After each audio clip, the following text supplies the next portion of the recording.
Okay? But before we get into that, I want to talk a little bit about some things that we can do to proportions. Okay? So, let's just talk for a second. Right? If I wrote a proportion like this, is that a true proportion? Okay. 1 to 2, it does equal 5 to 10. You can just reduce down 5 to 10, right? Or a better way to check to see if a proportion is a true proportion is cross multiply it and make sure the products are equal. 10 times 1 is 10. 5 times 2 is 10. Good. We're in good shape. No problem, right? What if I decided to flip the first ratio over? Am I going to have to change the other ratio to make sure the proportion stays true? No. Yeah, I mean, I can't keep it the same, right? 1 times 5 is 5, 2 times 10 is 20. Those aren't equal. So I'm going to have to do something to that other ratio, right? And yeah, it turns out that if we just flip the second ratio over, it's the true proportion. It's the same proportion. 10 equals 10 still. No problem. Okay, this is what's called the reciprocal property. Now, you're not going to find these properties in your notes.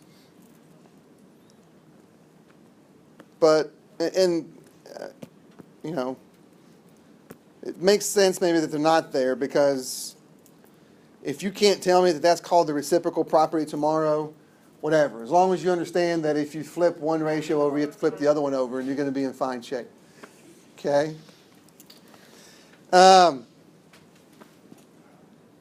Okay. All right. Well, the next thing. When we start talking about, that's what we're going to do in these properties, talk about parts of proportions.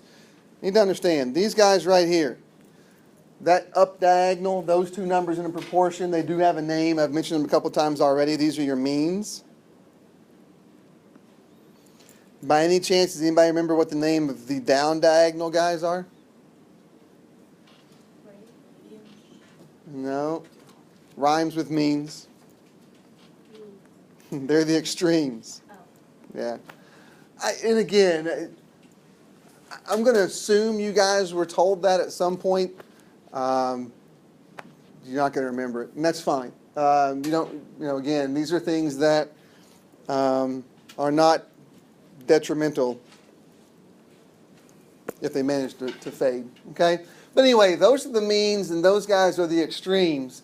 And so, what if I decided to switch the means? Would that be okay? If I decided to switch the means, would this proportion still be true? So instead of 1 to 2, I'd say 1 to 5 equals 2 to 10. Sure, no problem, right? And, for no other reason than you're still going to multiply 5 and 2 together, like you did up here in the first guy, right? So we can do that, right? What if can we switch the extremes then? Right? Write it out. Let's see. Is 10 to 2 going to be equal to 5 to 1? Sure. Sure. Now, the actual ratios may change, but the proportion still stays true. And the proportion is still going to give us the same, the same outcome if we cross multiply. Okay? Now, here's a really weird one. What if I take the denominators in each ratio and add them to the numerators, but keep the denominators the same? Is that going to maintain a true proportion? Let's try it. Okay, let's add 2 to 1 and get 3. Right, I mean, I'm asking you about it, right? So chances are it's going to be all right. And then add 10 to 5. You get 15, but leave the denominator the same. Is that proportion still true? Yeah, cross multiply them. and you get 30 equals 30. Okay? Again, the ratios change, but the proportion still stays true. These are a bunch of properties that we just sort of proved to hold true for proportions. And this is what I mean.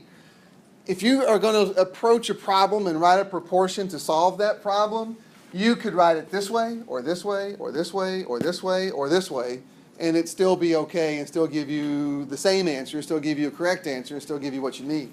Okay? And there's probably even more ways to rewrite a proportion to make it true. Okay? So there's some flexibility in proportions, and that's the point here. And we don't spend a lot of time on these properties because you don't need to remember any names. As a matter of fact, a couple of those properties, I don't even know the names of them myself. But as long as you understand that you can flip some of these numbers around and still get a true proportion, then that's really all the point here is. Okay? All right. So that's that. So let's move on for a second and get into your notes. Okay? So we want to be able to start applying some of these proportions in some geometric settings. So we want to be able to use proportions to find missing sides. We want to be able to use proportions to find what's called a scale. And your homework had a scale in it already. We'll talk more about scales. And then we'll talk about how to solve some multi-step problems using proportions as well. Okay? All right. So, to sort of re-emphasize what we just talked about. In this diagram, we've got two triangles, and what we know to be true, we're going to tell you this right now. Later, you're going to discover this yourself. But what we know to be true is that the length of MN, if we take the length of MN and compare it to RS, that's going to be the same as taking the length of NP and comparing it to ST. Okay? So we want to write 4 true proportions. Well, the first one, pretty easy to pick up, right? Just plug in what you know for MN, RS, NP, and ST. So MN is 8, RS is 10, NP is 4, and ST is X. Okay? So there's one true proportion. See if you can't find 3 others using what we just talked about. Okay, so here are all the different proportions you could write and still get the same answer for X. Which at this point, we know that X is going to be 5. Okay, good. Questions about that? Cool. Okay, try your hand at coming up with BA and BD, in this particular example. You've got a proportion given to you there already. Okay, take a shot at trying to write that out and see what you come up with. Good. So there you go. And yes, there are a couple of different ways. Again, proportions you can mix and match and do some funky stuff with if you want to. Okay? Good. All right. Moving on. Talk about scales. Blueprints. Any of you... Dropped your makeup there, Zen. Sorry. If any of you guys are going to be architects or anything where you're going to have to create any kind of model or any kind of sketch before you develop something, any kind of manufacturing, any kind of design, right? You're going to have to come up with scale drawings. And so a scale drawing is a drawing that's the same shape as the object it represents, just not necessarily the same size. Okay? We'll talk about what that means at a later time. But this blueprint shows a scale drawing of a cell phone. And the second you see the word scale in front of drawing, you know that every measurement is going to... What we know from here is that the length of the antenna on the blueprint is 5 centimeters. And yes, cell phones used to have antennas. Okay? the actual length of the antenna on this cell phone is going to be 2 centimeters.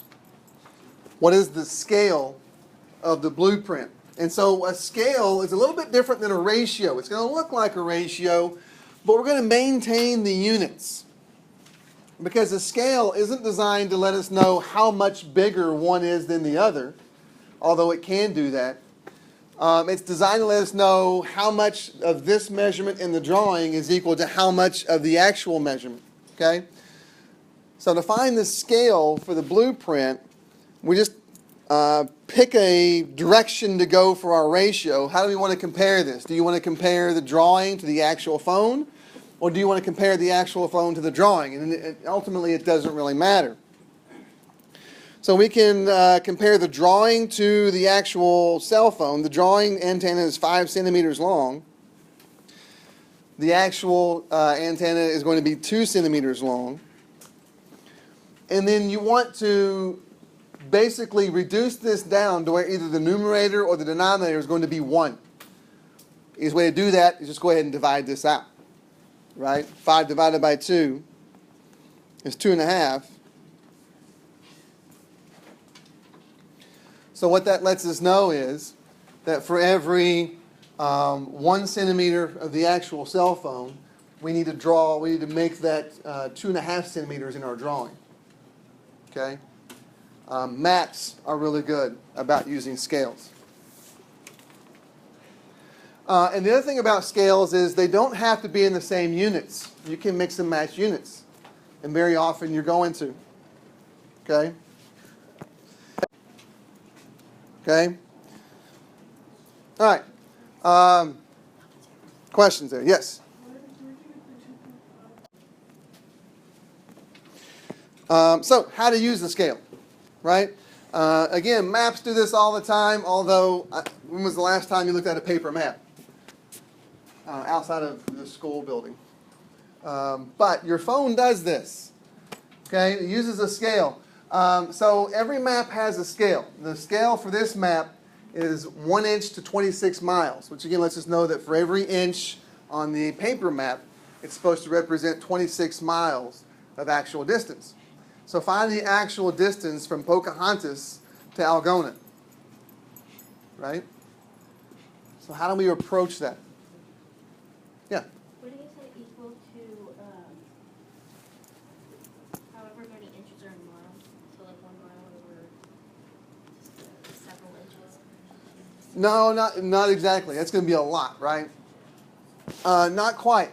So what we're going to do is we are going to compare this to something, right? So if we write our scale as a ratio, 1 inch represents 26 miles, right?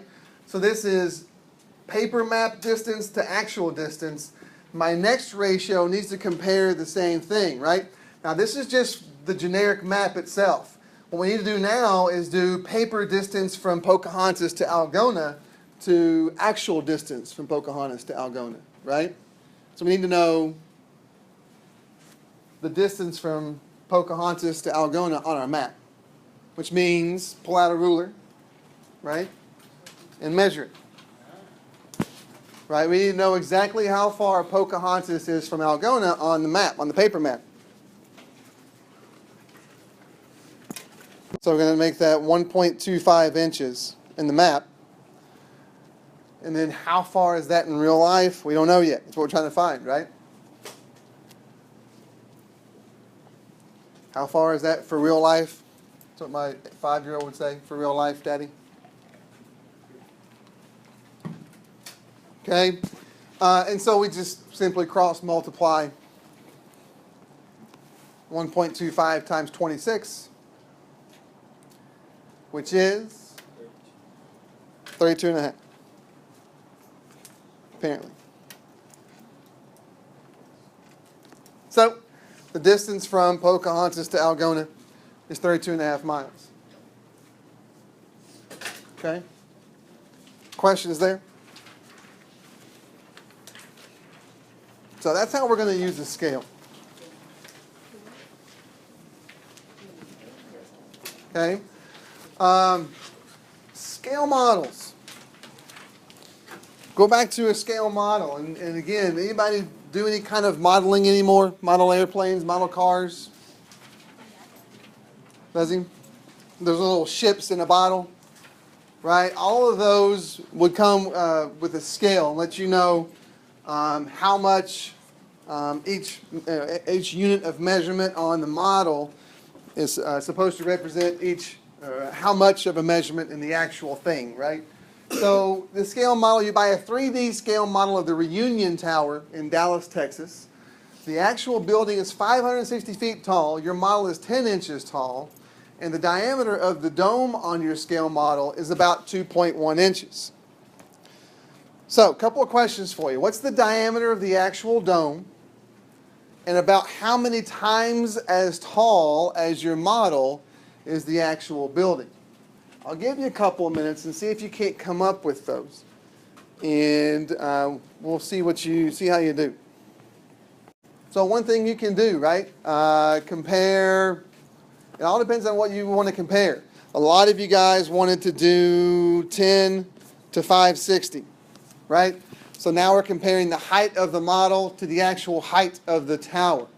That means my next ratio has to compare the model diameter to the actual diameter of the tower, and we don't know that. So that's going to be your x.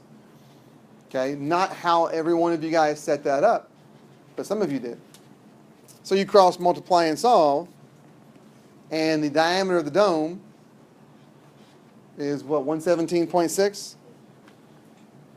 And that's going to be in feet. Okay? As long as your ratios are comparing the same pattern, if that makes any sense. As long as they follow the same pattern, your proportion is going to be fine. Okay? Now, about how many times as tall as your model is the actual building? Okay? And right, so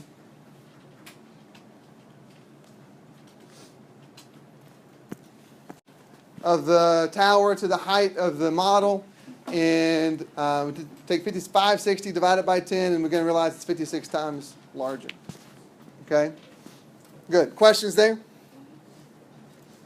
Okay. Got a couple more things to practice, and then we can wrap up and get you guys to your homework. Okay? Oh, excuse me. Puberty. There it goes.